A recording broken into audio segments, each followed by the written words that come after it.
Vous êtes bien sur la bonne fréquence. Et la bonne fréquence, c'est Radio Montmartre sur 90,7 MHz et 103,9 MHz.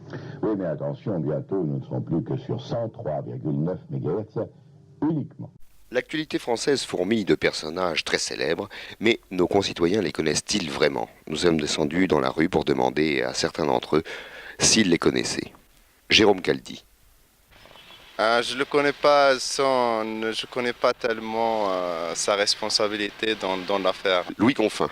Non, ça me dit rien. Vous avez entendu parler d'un scandale qui s'est passé, il s'agissait d'un bateau dans lequel a été impliqué le général de Verdel. Est-ce que vous vous rappelez de ça? Oui, c'est la Nouvelle-Zélande, c'est le problème du Rambo-Ariane. Voilà. Une autre personne. Monsieur, connaissez-vous le général de Verdel? Mais je connais le général de Gaulle. Louis Confin. Non, je fais pas de politique en non, mais on fait pas. Oui, non, mais... Et Jérôme Caldi. Je pas davantage. Monsieur, je vois que vous roulez en Sim-Camille le Pigeot. Je voudrais vous demander ce que vous pensez de la voiture.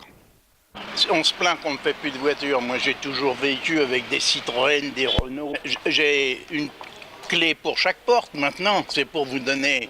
J'ai dû mettre un pare-choc arrière. Et autrefois, c'était des voitures qui tenaient debout, ça. Je me désintéresse de tout.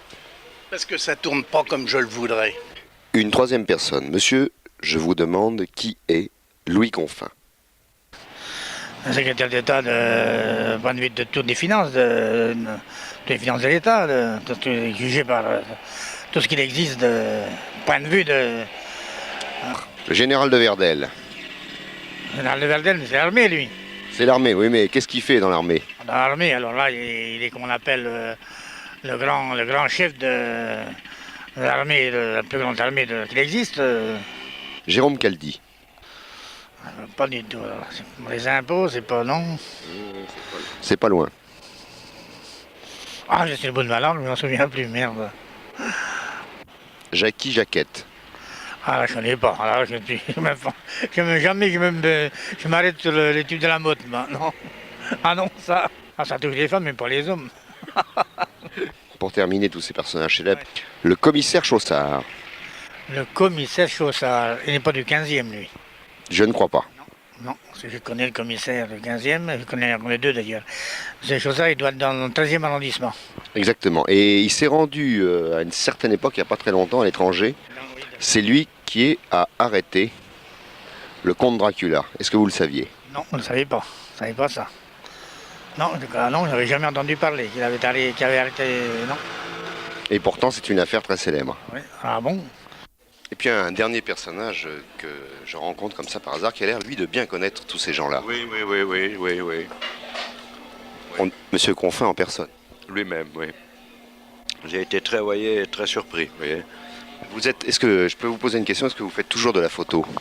De la photo? Oui, j'ai photographié une période les saucissons au Mireille, vous voyez, mais depuis mon brevet flash est cassé. Ou on me l'a volé, vous voyez. C'est peut-être mon chat, vous voyez, qu'elle a voulu jouer avec, puis il s'est cassé, alors oui. Et puis il y a un autre personnage qu'on a oublié de citer, qui est peut-être le plus célèbre d'entre eux. C'est un grand joueur de tennis qui avait à une époque battu, je crois, Björn Korn sur le terrain de Roland Wimbledon, qui est à côté de vous. Est-ce que je peux lui demander quelques mots? Je m'appelle Fête Nationale pour Mkuruba, effectivement. Vous avez raison de me poser cette question. Il est normal. Et ça, je vous le dis entre quatre yeux, c'est que dans la mesure où il y a des personnages qui sont de mauvais aloi et de mauvais ton à mon égard, lorsque je joue une partie de tennis, alors que j'ai tout est préfabriqué avant un match, comment voulez-vous que je ne quitte pas le court de tennis avec une sensation d'espèce de mépris J'ai fini de manger ma femme, mais je suis tout de suite à vous. Je vous en prie. Ben, vous avez reconnu qu'on avait en face de nous le père de tous ces personnages, c'est-à-dire Pierre Péchin. Bonsoir Pierre. Bonsoir. Et bon appétit, puisque, il faut le dire, nous sommes à table. Oui, on est à table, et puis c'est très gentil. Je suis très heureux d'être interviewé par vous, mon cher ami. Mais écoutez, nous, on est surtout très heureux que Pierre Péchin ait fait sa rentrée. Ça faisait un petit moment qu'on attendait ça. Oui, ça fait pas mal d'années. On parle pas de la bouche pleine, mais là, ça fait rien. Alors, ce que je voudrais dire, c'est que je fais ma rentrée, effectivement, au théâtre d'Edgar III, ici, à Montparnasse, rue de la Gaîté. Et je suis dans ce petit théâtre parce que je reprends confiance sur Paris après une longue absence. Et naturellement, je ne voulais pas qu'il y ait trop de publicité de fait autour de ça. J'attends, je rôde, je prépare des nouveaux sketchs. Il y a un sketch nouveau, différent tous les soirs, jusqu'à ce que j'aille à un théâtre un peu plus grand, et après encore un plus grand. Voilà. Et puis, D'ailleurs, ils pensent sérieusement à agrandir le Zénith pour d'ici 2 ans. je pensais même, si vous voulez faire un one-man show place de la Concorde, avec des lasers et avec éventuellement des avions qui m'éclaireraient comme si c'était comme des zonards, si vous voulez. Pardon, tu dis des avions? Avant, je crois que c'était des Des oiseaux en fer. des oiseaux en fer, comme le dit ce cher Epouloum. Voilà, oui. Non, mais c'est vrai que passer dans une salle plus grande, bien sûr, mais quand ce sera bien prêt. Mais là, j'aurai un pianiste. Pardon. Alors là, je vais décrire un petit peu la scène. Là, on est en train de voir la découpe de Madame Kourouba. Parce qu'Epouloum s'est marié alors. Elle est très gentille, mais je la préfère comme ça, dans mon assiette. Parce qu'à la fin, elle commençait à me casser un petit peu les oreilles. Et puis, pour ceux qui ne connaissent pas Pierre Péchin, parce que Pierre Péchin, c'est quelqu'un qui a fait le cours Simon. C'est pas rien, ça. Donc, il y a une formation théâtrale. Je pense que ça doit te démanger aussi de refaire du théâtre. Oui. Oui, dans la mesure où je parle toujours la bouche pleine. Non, mais dans le théâtre, c'est surtout, c'était la base. C'est-à-dire qu'au départ, je te résumer brièvement mon truc, c'est que au départ, moi, mon but, c'était de faire du théâtre et du cinéma. Et puis, ça a trop bien marché. J'ai voulu faire des sketchs pour me faire repérer par des directeurs de théâtre ou par des producteurs de ciné ou des réalisateurs. Et ça a à la limite trop bien marché, ce qui fait que je me suis retrouvé chez Barclay, qui est venu me voir un soir, et puis je me suis retrouvé dans la variété. Et puis ensuite, Europe 1 a écouté le disque, ils se sont dit, mais il faut à tout prix qu'on voit ce mec-là, puis ils m'ont engagé, et puis je suis resté 2 ans. Alors c'est parti très très vite, très très vite. Et après les galas, l'Olympia, des choses comme ça. Et puis c'était pas au départ vraiment la profession dans laquelle je me destinais.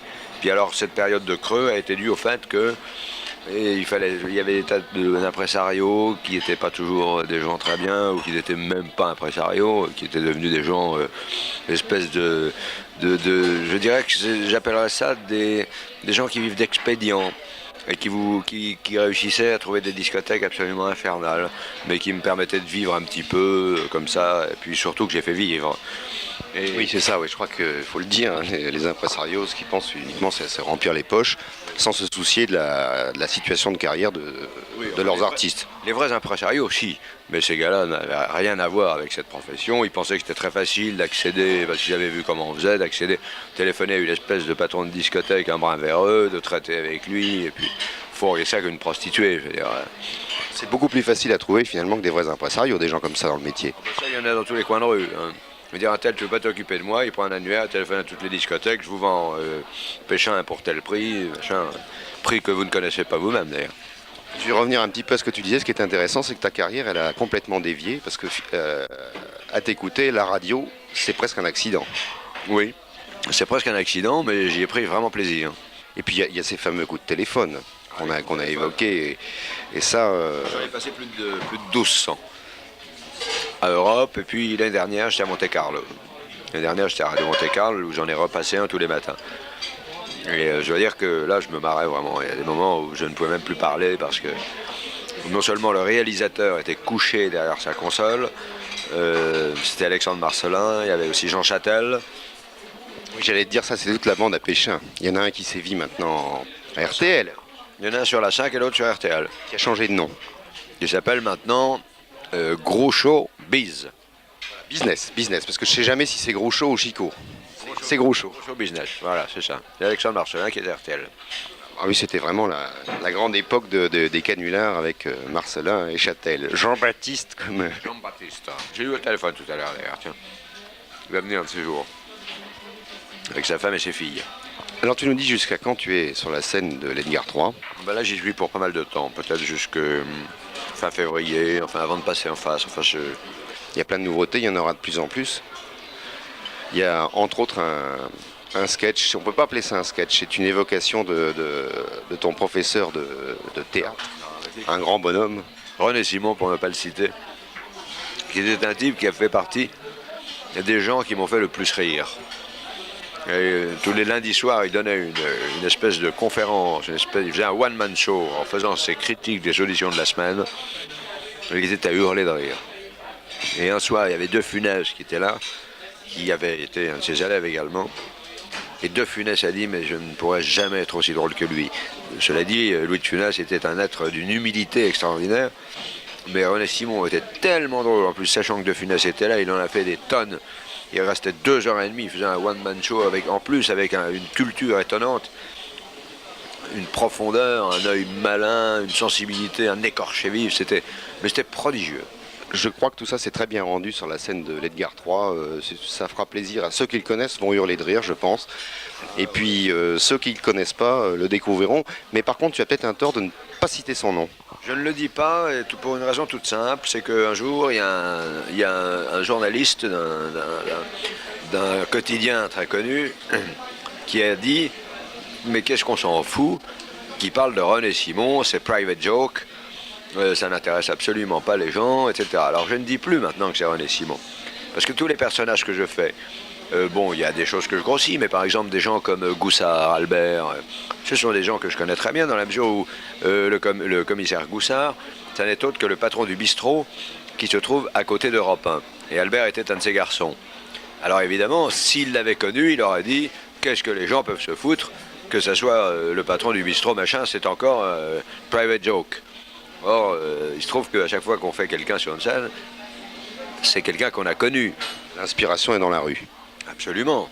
Donc René Simon, c'était un prof d'art dramatique, je ne dis pas son nom, mais l'inspiration c'est ça. Les comédiens sont tous des imitateurs. Mais je ne veux pas tomber dans le piège de l'imitation, parce que d'abord, l'imitation pour moi c'est un petit peu facile, je peux en faire, mais d'abord il y en a trop. Et en plus de ça, il n'y a que des imitateurs d'un artiste ou d'un politique. Alors non, je pense que... Non, je crois que moi je suis tout à fait d'accord, il vaut mieux mettre sa voix au service de personnages concrets et faire quelque chose d'original. C'est ça, et puis à mon avis c'est ça le vrai métier, c'est ce que faisait Fernand Reynaud, c'est-à-dire qu'il imitait son concierge, il imitait je sais pas qui, on ne savait pas d'où ça venait, mais c'est beaucoup plus facile parce que un imitateur, je ne vais pas critiquer les bons imitateurs, il y en a comme Patrick Sébastien, comme Thierry Leluron l'était, bon, ce sont des êtres qui quand même ont perçu avec beaucoup de sensibilité ces personnages. Et ce sont eux qui ont été les premiers à piquer l'éthique de ces gens-là. Mais un imitateur bénéficie quand même toujours de la personnalité et de la popularité de la personne qui l'imite. Tandis que qui va bénéficier de la popularité de l'homme de la rue ? C'est pas moi. Donc il faut l'amener, c'est comme un scénario, un sketch c'est une pièce de théâtre, c'est un petit scénario, un petit film, etc. Ben voilà, je crois que vous n'avez pas été déçus. Merci Pierre d'avoir accepté l'interview de Radio Montmartre. Je salue tous les auditeurs de Radio Montmartre et je leur souhaite bien entendu de joyeuses fêtes. Comme il se doit, et puis merci, à très bientôt et je vous engage tous à venir applaudir Pierre Péchin au théâtre Edgar III tous les soirs à 22h30. Merci.